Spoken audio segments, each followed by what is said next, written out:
আল্লাহ তোমাকে তোমার পছন্দের জিনিস কখন দেন? আমাদের জীবনে আমরা অনেক কিছু চাই, অনেক স্বপ্ন দেখি, অনেক দোয়া করি। কিন্তু সব সময় কি আমরা চাইলেই পেয়ে যাই? অনেক সময় আমরা মনে করি আল্লাহ আমাদের দোয়া কবুল করছেন না, আমাদের চাওয়া পূরণ করছেন না। কিন্তু আসলে কি তাই? না, আল্লাহ আমাদের চাওয়া সবসময় শোনেন এবং তার জবাবও দেন, কিন্তু তিনি আমাদের পছন্দের জিনিস কখন দেন, সেটার জন্য কিছু শর্ত ও সময় নির্ধারিত থাকে।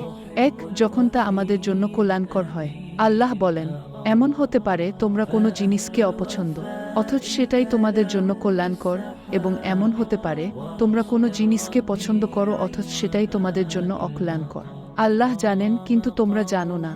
সূরা আল বাকারা 2:1-6।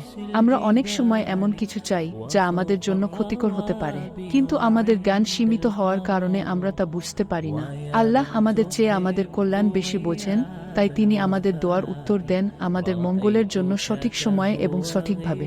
যখন আমরা ধৈর্য ধারণ করি, আল্লাহ আমাদের পরীক্ষা করেন, আমাদের ধৈর্য পরীক্ষা করেন।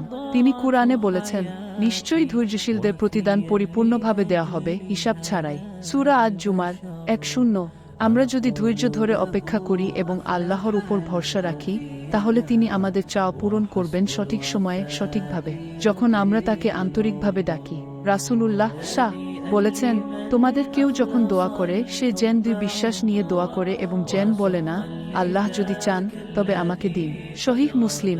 আল্লাহ আমাদের অন্তরের অবস্থা জানেন। যদি আমরা আন্তরিকভাবে তার কাছে চাই, তাহলে তিনি আমাদের ডাকে সাড়া দেন।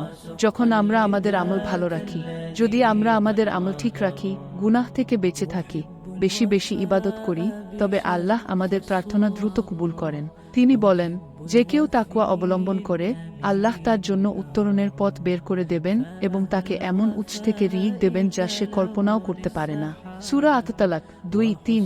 উপসংহার: আল্লাহ আমাদের দোয়া শুনেন এবং আমাদের চাওয়া পূরণ করেন, তবে তা আমাদের কল্যাণের সাথে সঙ্গতিপূর্ণ হলে, ধৈর্য সহকারে চাইলে, আন্তরিকভাবে চাইলে এবং ভালো আমল করলে। তিনি কখনো আমাদের দোয়ার উত্তর দেরিতে দেন, কখনো ভালো কিছুর বিনিময়ে দেন, আবার কখনো আমাদের চাওয়ার চেয়ে উত্তম কিছু দান করেন। তাই আল্লাহর প্রতি বিশ্বাস ও ধৈর্য ধরে থাকতে হবে, কারণ তিনিই সর্বোত্তম পরিকল্পনাকারী।